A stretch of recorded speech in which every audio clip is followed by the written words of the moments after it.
Betul apa tidak? Walaupun hutan belum pernah mengadakan pilkada, tapi macan tidak mau tahu ada pilkada atau tidak. Pokoknya saya raja. Setelah macan naik jadi raja, bukan mengayomi rakyatnya, malah makanin rakyatnya sendiri. Banyak nggak pemimpin-pemimpin kayak begitu? Macan. Na'udzubillah min. Ada lagi orang dibangkitkan badannya manusia tapi mukanya muka monyet. Kenapa? Hidup di alam dunia, hidup di Bengkulu, perilakunya perilaku monyet. Apa perilaku monyet? Tamak, rakus, serakah. Banyak gak manusia berperilaku seperti itu? Monyet. Monyet. Kapan-kapan mainlah ke kebun binatang, mampir sebentar di depan kandang monyet, perhatikan perilakunya. Kasih pisang dimakan, kasih lagi tangannya megang, kasih lagi kakinya nyekel, mulut ngunyah, tangan megang, kaki nyekel. Kawannya kita kasih, masih dirampas juga. Monyet. Selama sifat dan perilaku monyet masih bergentayangan di Bengkulu, selama perilaku monyet masih bergentayangan di Sumatera, selama perilaku monyet masih bergentayangan di Indonesia, kemakmuran, kesejahteraan buat rakyat hanya akan tinggal kenangannya saja. Yang kaya akan bertambah kaya, sementara yang miskin akan tambah sengsara. Kenapa? Perilaku monyet. Na'udzubillah min. Ada lagi orang di akhirat dibangkitkan badannya manusia tapi mukanya muka tikus. Kenapa? Perilakunya di muko-muko perilaku tikus. Apa perilaku tikus? Suka menggerogoti barang yang disimpan rapi-rapi. Uang rakyat disimpan rapi-rapi di bank, digerogoti.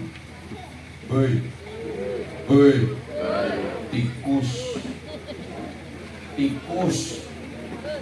Beras rakyat disimpan baik-baik di Bulog, digerogoti. Tikus. Suami naruh uang di bawah lipatan baju. Ayo ngaku lo, ngaku. Karena itu tujuan utama dari didirikannya sholat tidak lain dan tidak bukan untuk mencegah dari perbuatan perilaku keji dan munkar. Bapak Ibu, saudara-saudara kaum muslimin yang saya muliakan, karena itu dengan semangat memperingati Isra dan Mi'raj, kita tingkatkan kualitas sholat kita kepada Allah Subhanahu wa Ta'ala. Siapa contoh kita? Tidak lain dan tidak bukan baginda Nabi besar Muhammad. Ayo lihat, Nabi itu sholatnya luar biasa, dosanya sudah mendapat jaminan ampun. Selesai melaksanakan ibadah sholat, Nabi paling baik jadi manusia yang membawa manfaat, menebarkan kebaikan kepada seluruh manusia. Rahmatan lil alamin. Aneh kalau ada orang sholatnya rajin, sholatnya giat, tapi kembali ke dalam kehidupan bermasyarakat tidak jadi manusia yang bermanfaat. Aneh. Padahal yang dicontohkan baginda Nabi, beliau selesai melaksanakan ibadah sholat, kembali ke tengah-tengah masyarakat, menjadi manusia yang bermanfaat, menebarkan nilai-nilai kebaikan. Saya tadi dapat info dari Pak Kapolsek Kabupaten kita Muko-Muko beberapa hari yang lalu tercoreng dengan tertangkapnya terduga pelaku teroris. Kita setuju agama apapun tidak mengajarkan tentang terorisme, kekerasan, apalagi agama Islam. Sebab kondisi kita kondisi dalam keadaan aman. kondusif, normal, maka tidak diperlukan tindakan kekerasan semacam itu.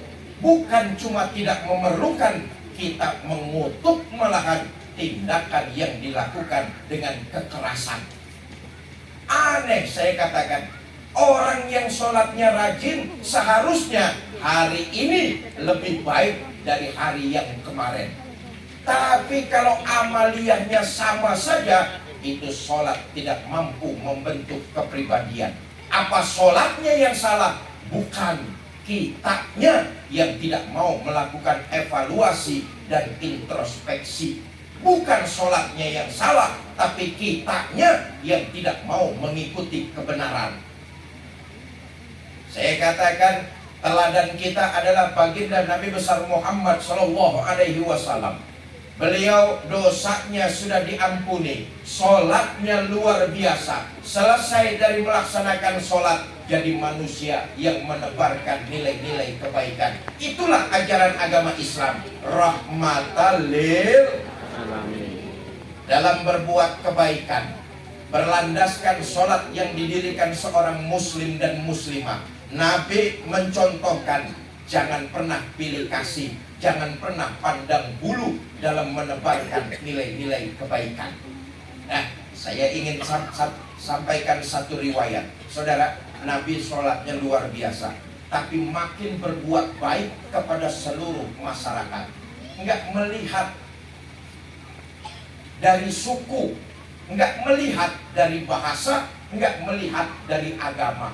Nabi perlakukan mereka semua sama dengan kebaikan yang luar biasa.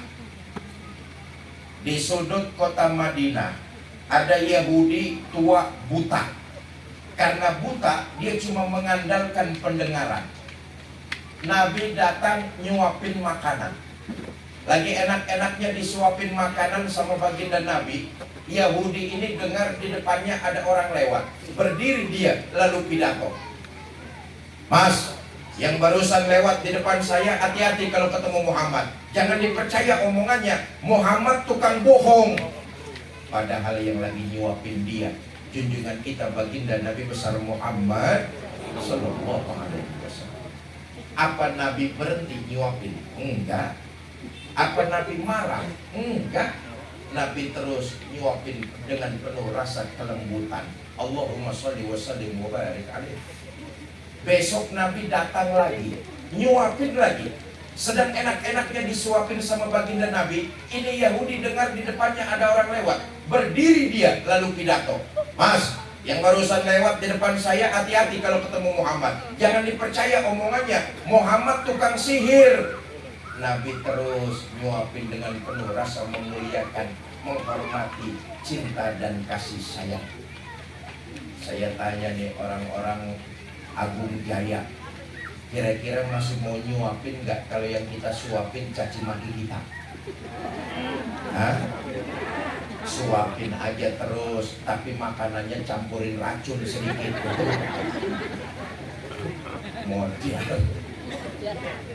Bapak Ibu Saudara-saudara, inilah ajaran agama Islam. Sholat yang kita dirikan membentuk kepribadian.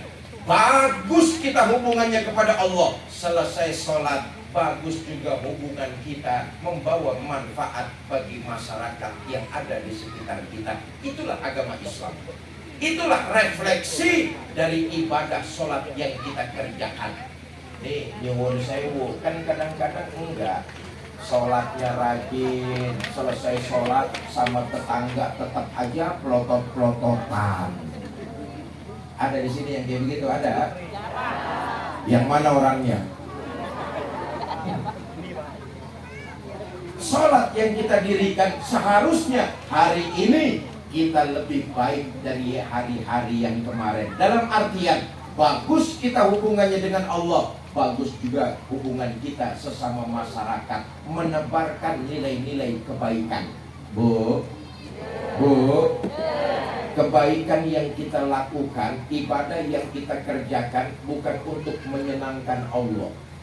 Sebaliknya, maksiat yang kita kerjakan bukan kita sedang menzolimi Allah.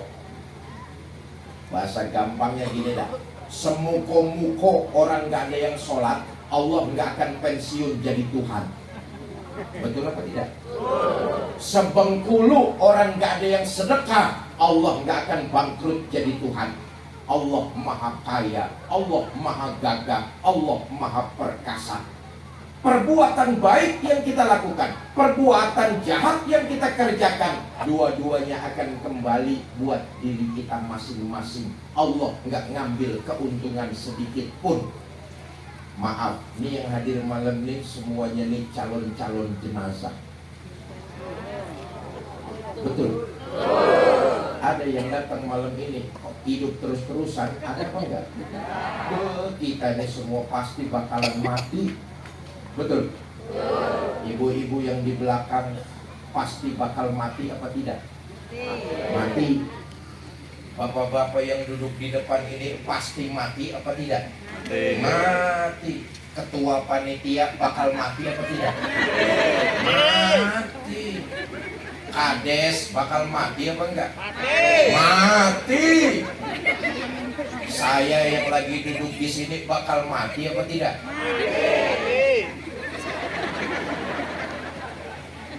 Giliran saya kenceng bener sentimen. Ketahuilah, yang mengantar kita ke kuburan itu cuma 3. Ahluhu wa maluhu wa amaluhu. Keluarga dan hak-hak keluarga, harta, amal perbuatan. Tapi sayang, yang 2 pulang. Siapa yang 2 pulang? Ahluhu wa maluhu, keluarga dan harta pulang. Yang menemani, setia jadi bekal buat kita, amal perbuatan kita. Baik itu perbuatan ibadah maupun perbuatan maksiat. Itulah yang menemani dan harus kita pertanggungjawabkan di sisi Allah Subhanahu wa Ta'ala. Mudah-mudahan yang malam ini hadir dicatat sebagai sebuah ibadah dan dilipat gandakan pahalanya.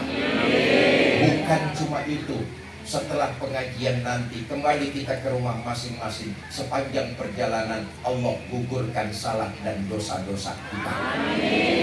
Pantas kalau di bulan Rajab ini baginda Nabi banyak munajat dengan doa, Allahumma barik lana fi Rajab wa Sa'bana wa ballighna Ramadan.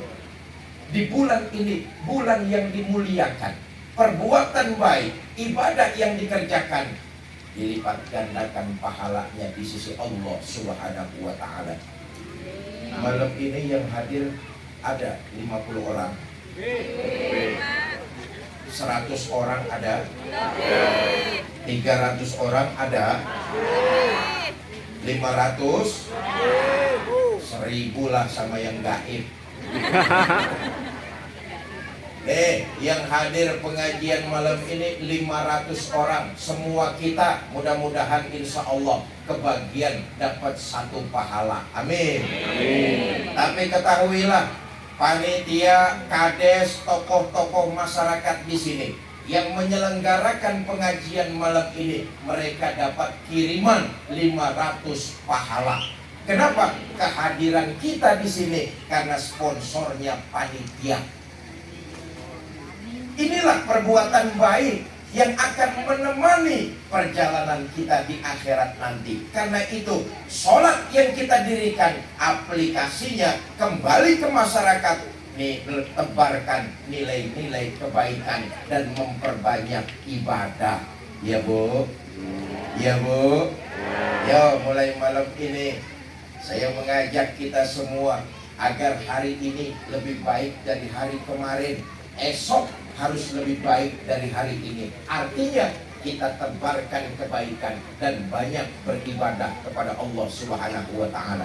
Saudara-saudara, mulai malam ini mau memperbanyak ibadah? Mau. Yang jawab 30 orang, katanya 500 yang hadir. Saudara-saudara mau memperbanyak ibadah? Mau. Saya tanya sekali lagi, saudara-saudara mau memperbanyak ibadah? Mau. Malam ini saya ajak khususnya ibadah sedekah. Saudara-saudara mau bersedekah? Mau. Bawa uang? Berapa?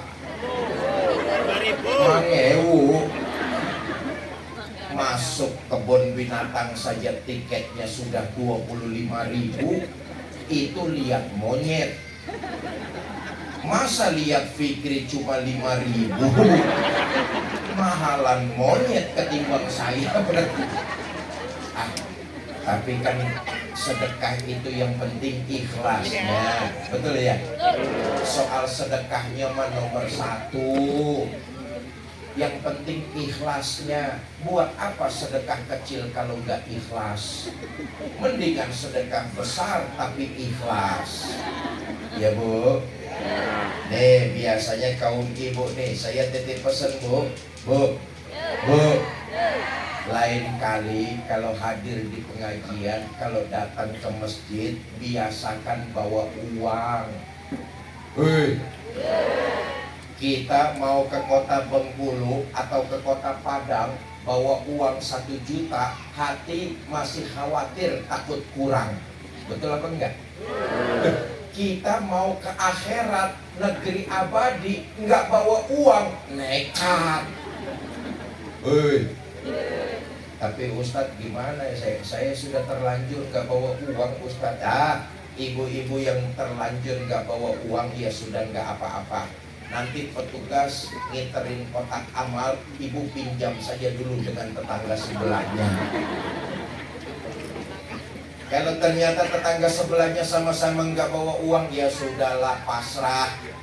Petugas kotak amal sampai ke depan ibu pura-pura saja masukin tangan ke dalam kotak. Tapi jangan ngambil yang di dalam. Gimana petugas, sudah siap? Saya mau ajak kita malam ini untuk memperbanyak ibadah, khususnya ibadah sedekah. Silakan panitia, dimulai dari saya dulu sini. Saya bawa uang apa enggak ini?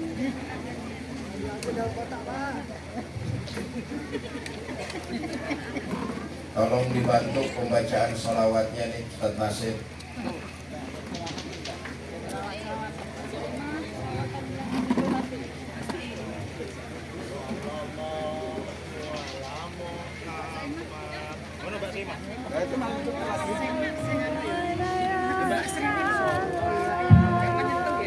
Allahumma salli wa sallim wa barik alaih.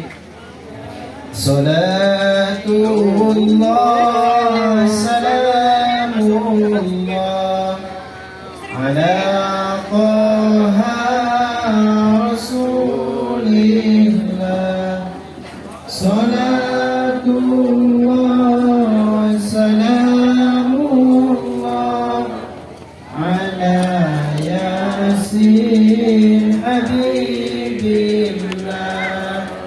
Tawassalna bismillah wa bil hadi Rasulillah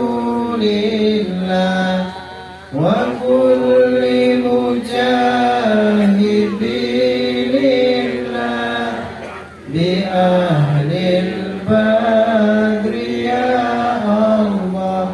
Mari sama-sama. Salatullah salamullah ala Taha Rasulillah. Salatullah salamullah ala Yasin Habibillah. Tawassalna bismillah wa bil hadi Rasulillah wa kulli mujahidillah bi ahlil badri ya Allah. Terakhir, salatullah salamullah ala Taha Rasulillah. Salatullah salamullah ala Yasin Habibillah. Allahumma salli wa sallim wa barik alaih. Bapak Ibu, saudara-saudara, Ini bulan Rajab, 4 bulan yang dimuliakan oleh Allah, Zulqa'dah, Zulhijjah, Muharram, dan Rajab. Bulan-bulan yang dimuliakan oleh Allah, di dalamnya diantaranya keistimewaan kita berbuat baik dan memperbanyak ibadah.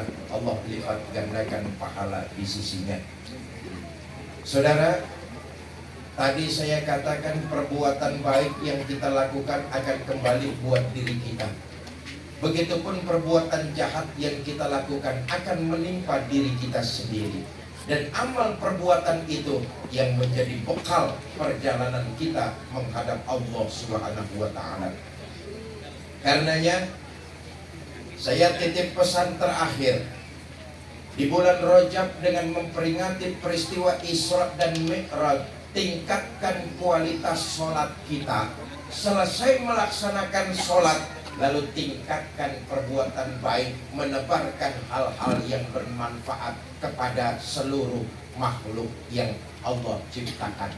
Itu artinya sholat yang kita kerjakan, sholat yang kita dirikan berhasil membangun komunikasi yang baik kepada Allah dan membangun komunikasi yang baik kepada sesama manusia.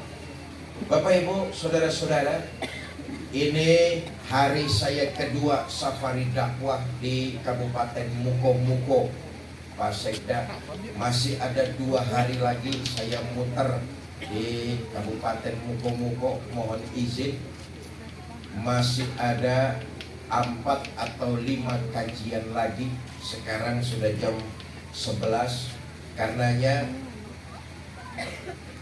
terakhir saya ingin mengucapkan terima kasih kepada para tokoh masyarakat, Pak Kades, DKM Masjid, lalu tokoh-tokoh yang ada di Agung Jaya. Karena wasilah mereka lah saya bisa hadir di tengah ibu bapak, saudara-saudara di desa Agung Jaya. Kalau saya datang ke sini ujuk-ujuk apa itu ujuk-ujuk?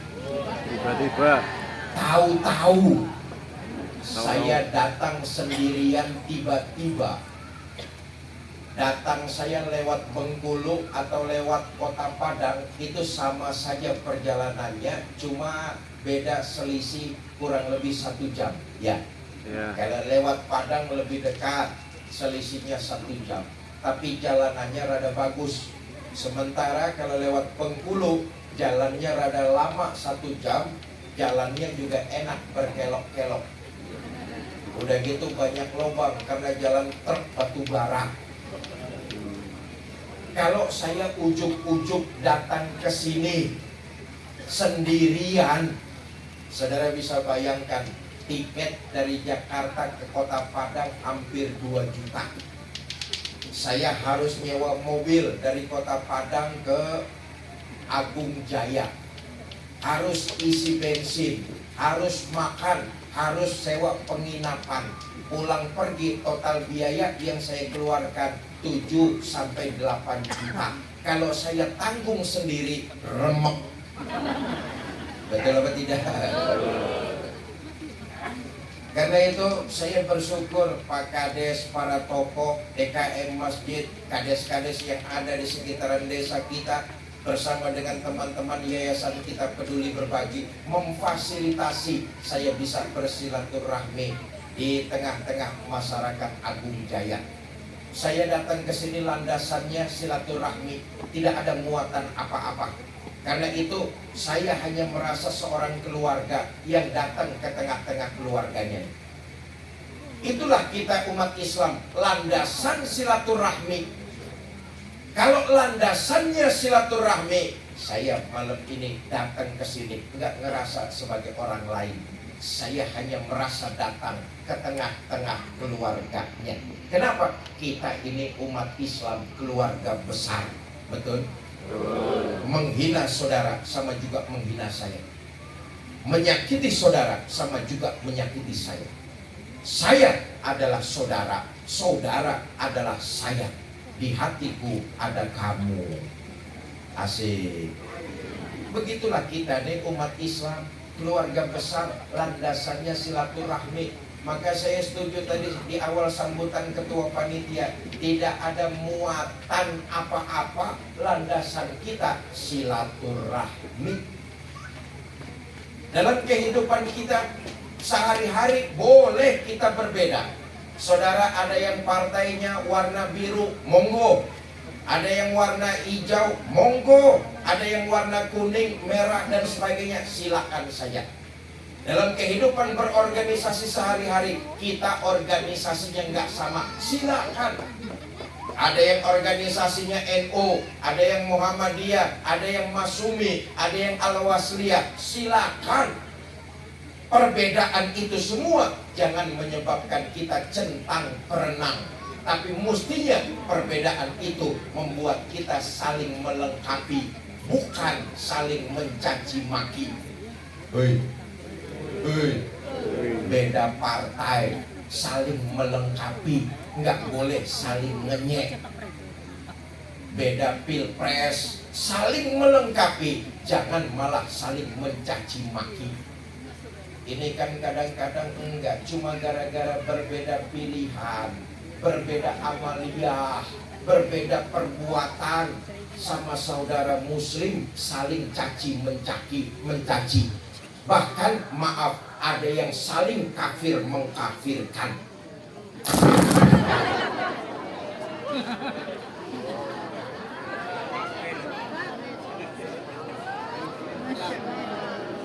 Loh. Oh.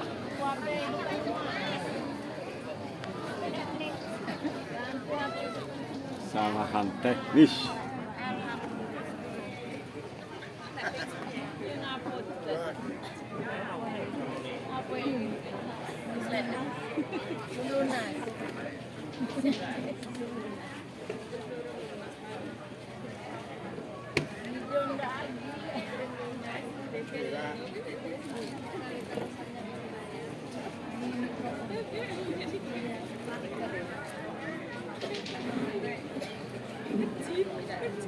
Kok mendadak? Lanjut belum?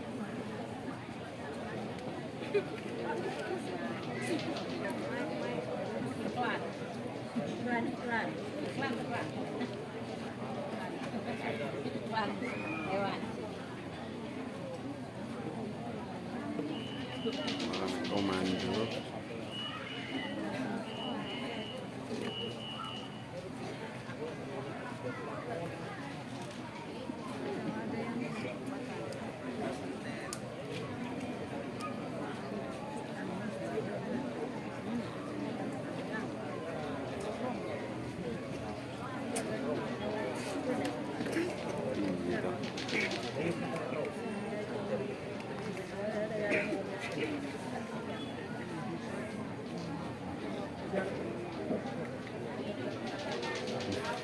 Dulu lah.